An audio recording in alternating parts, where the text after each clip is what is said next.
قبل از این کاشی‌ها رو بشکنیم با پاسداربندا با جاهای دیگه که لازم بود صحبت کردیم که آقا ما احتیاج به سیمان داریم. سیمان و کاشی و ماسه را از کجا گیر بیاریم؟ چطور بیاد داخل بند؟ گفتن برید داخل دستشویی کاسه توالت رو بشکنی، کاشی توالت رو بشکنی. خب ما هم میگفتیم به دوستانی که بودن میرفتن میشکوندن و از سازمان مهندسی زندان می اومدن برای درست کردن اونها، به هوای درست کردن اونها سیمان برای اونا میارن، کاشی میارن، کاشی برای ما می اومد، ذخیره هم برای ما، ادوات برای ما می اومد. ادواتی که برای ما می اومد خب دیگه ما دستمون پر بود.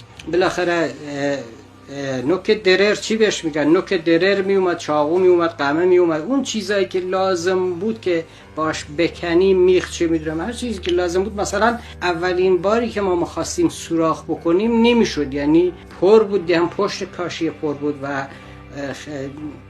راحت نبود. ما اون زمان یادم از سنگ توالت و اینا رو شکونده بودیم به هوای اینی که اینا سنگ فرز احتیاج دارن، درر احتیاج دارن. ما درر رو از سازمان مهندسی گرفتیم بردیم سوراخ کردیم، کاشی رو سوراخ کردیم. بعد لابلای سوراخ‌ها یواش یواش قاشق، از این قاشق کوچک داشتیم، قاشق‌ها رو توی سوراخ‌ها چرخوندیم تا سوراخ‌ها بزرگ شد. کاشی رو شکوندیم، بعد دیگه پشتش خالی شد، یکی یکی کاشی‌ها رو در آوردیم. نمیدونم 10 تا بود، چند تا کاشی در آوردیم.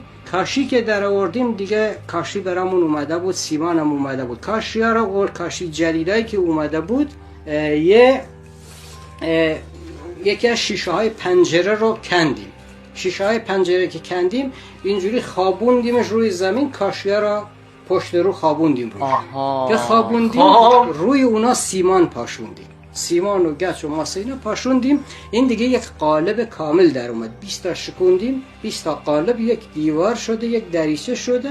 اینو آماده کردیم بذاریم سر جاش.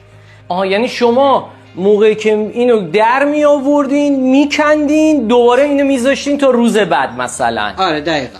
این ما یه دریچه درست کردیم، حالا خاکی که کندیم، آجری که در اومده، سیمانی که در اومده، دیگه ما سوراخ داریم. اون پشت، اون کنجی که بوده، اون پشت دیگه خالیه. هرچی کندیم انداختیمش اون پشت، دیگه چیزی داخل اینور نمیاد، همش میره اون پشت. بعد زمان که کارمون تموم میشه این دریچه هم آماده است. دریچه رو میذاریم اونجا، پشت دریچه میره به سمت اتاق. تلویزیون رو هم میذاریم بغلشون، کسی هم نمیبینه، خیلی هم راحت. حالا یه جایی یکی دو تا گوشه هاش شکسته بود، اونجا با خمیر بعد این خاک سیگارم روش میپاشوندیم، شکل سیمان در میومد. دیگه خیلی راحت بود و کسی هم نمیدونست.